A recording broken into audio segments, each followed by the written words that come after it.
volta com o Manhã da Piedade. Você tem algum pedido de oração a Nossa Senhora da Piedade ou alguma sugestão? Manda pra gente pelo WhatsApp 31996428473 ou pela caixinha de perguntas no Instagram ou ainda pela transmissão ao vivo no YouTube. Agora, gente, é hora de falar de saúde. Periodontite e hipertensão.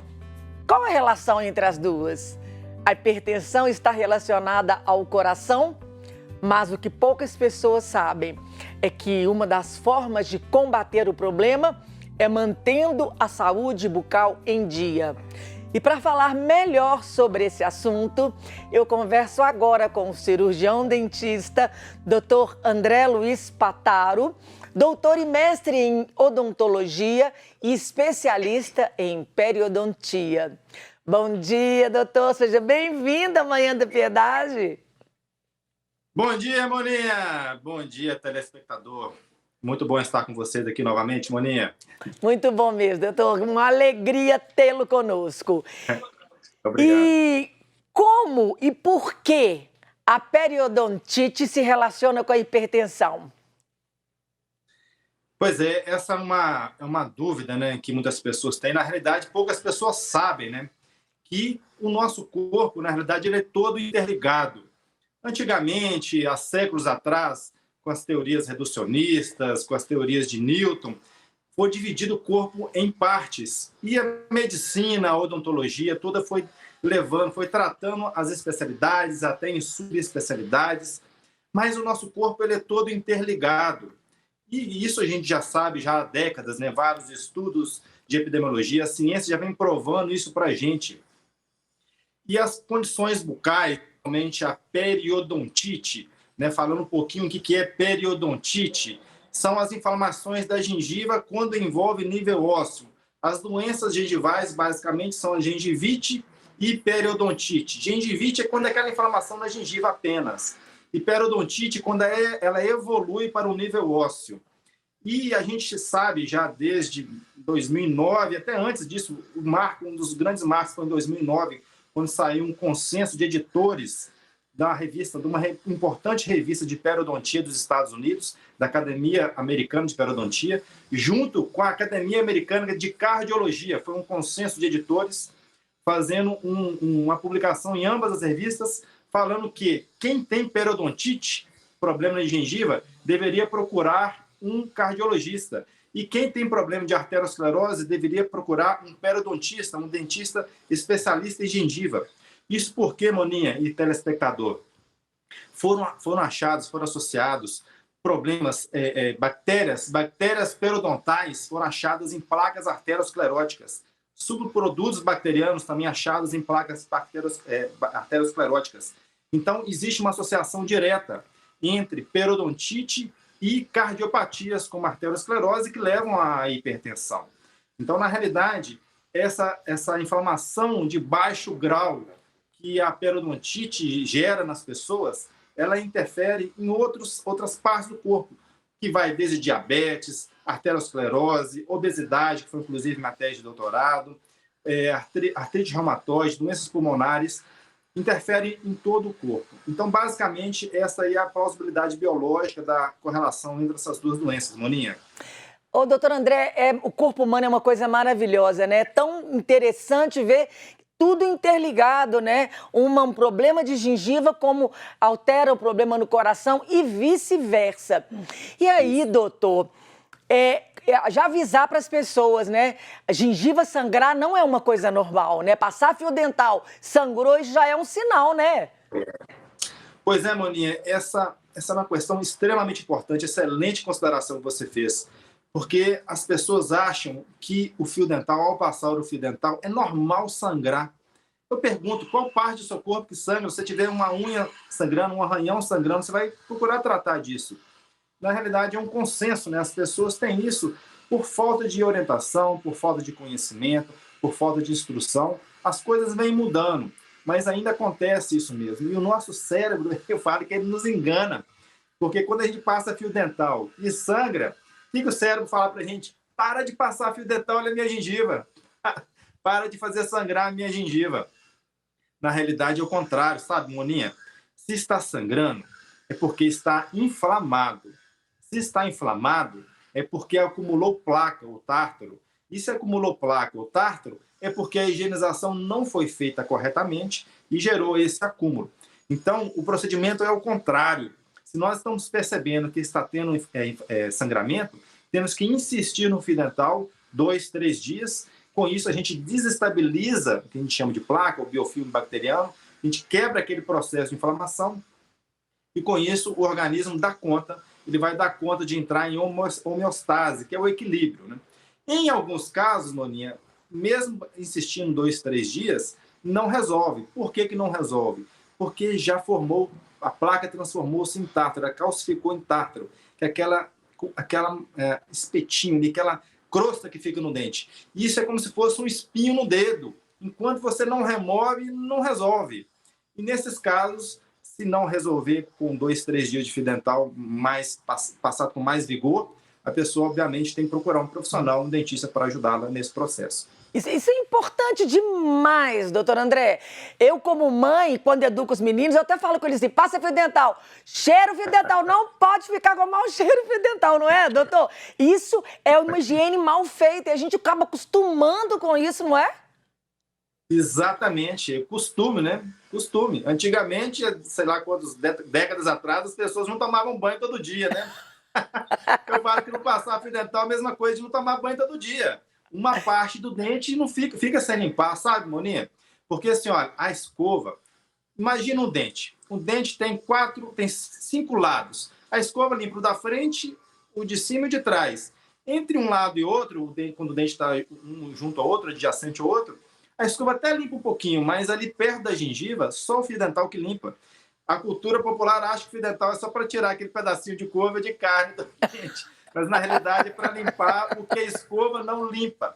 E você falou aí da questão do cheirinho. Esse cheirinho, sabe, em casos mais avançados, é um gás que chama H2S, que é o ácido sulfídrico, que é decorrente de bactérias anaeróbias gram-negativas. O que é isso, André?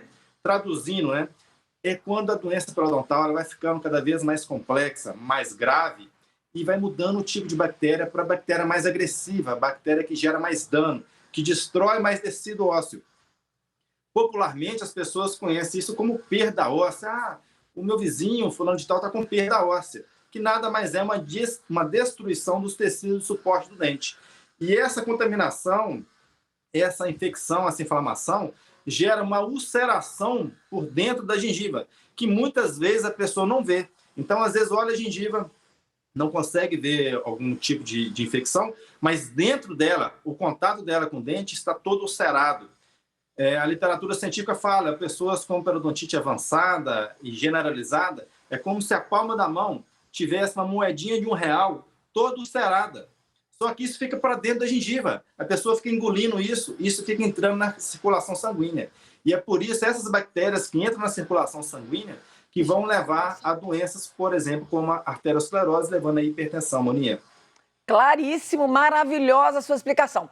Doutor, quanto maior for a gravidade do quadro da periodontite, também será maior o risco de hipertensão?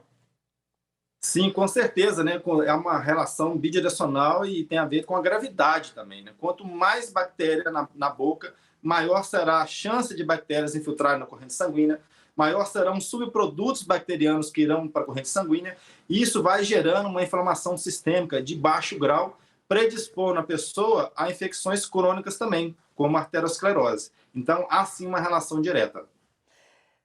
Além da cárie, quais são as outras doenças que afetam a saúde bucal dos brasileiros nos dias de hoje?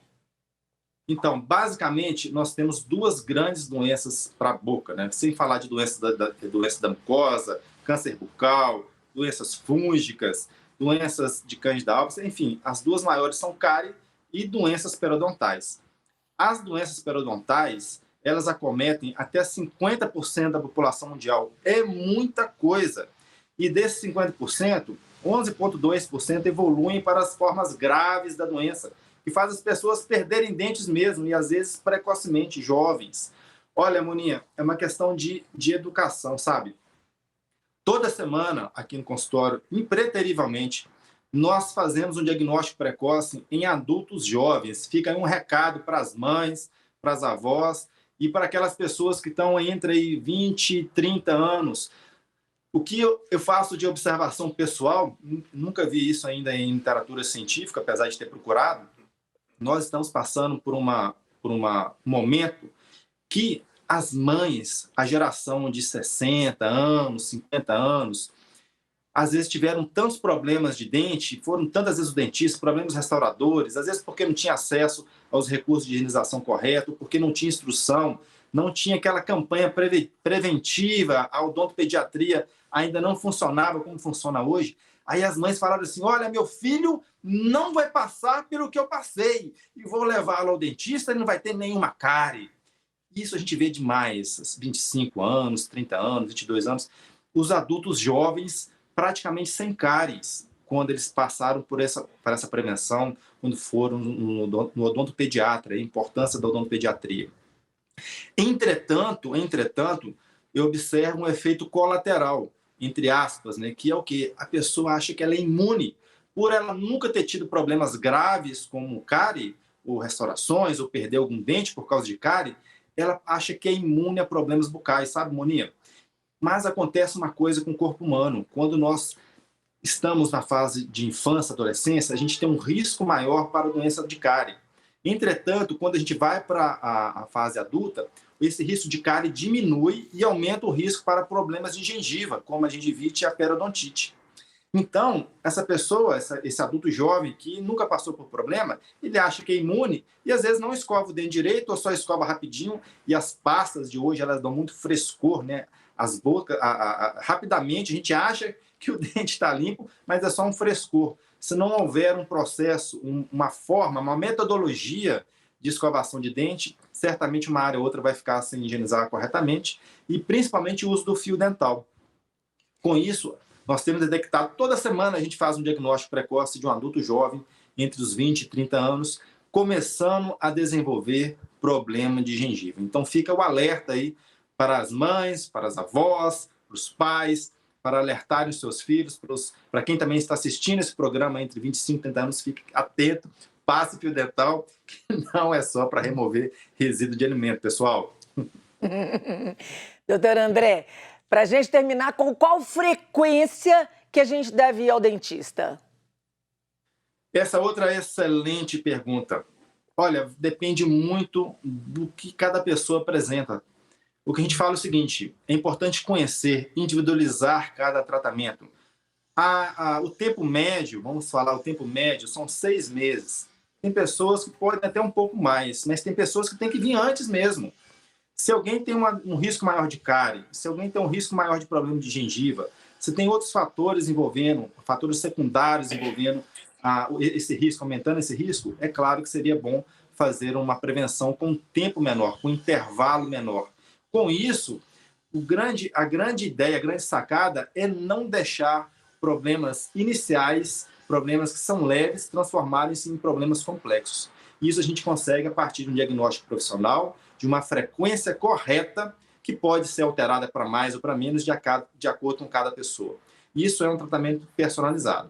Mas, em média, podemos colocar como 6 meses seria um tempo médio. Algumas pessoas mais, outras pessoas menos. Maravilhoso. O seu Instagram é @doutor.andrepataro e o site pataro.com.br, isso? Exato, Moninha. Obrigado. Doutor André, muito obrigada mais uma vez pela sua presença aqui no Manhã da Piedade. Deus abençoe e volte sempre, viu? Amém. É sempre um prazer falar com vocês e é sempre um prazer levar tantas informações para o telespectador, porque a gente interpreta que a saúde, o conhecimento tem que ser compartilhado. Eu costumo dizer que até água parada dá lodo, não é verdade? É verdade. Então, conhecimento tem que ser passado para frente. Se a gente ajuda as pessoas, nós transformamos nossa sociedade em uma sociedade cada vez melhor. Grande abraço, telespectador. Grande abraço, Moninha, equipe, mais uma vez. Muito prazer em estar com vocês. Fiquem com Deus. Até mais. Abraço, doutor. Deus abençoe. E Amém. nós vamos para mais um rápido intervalo. Não saia daí.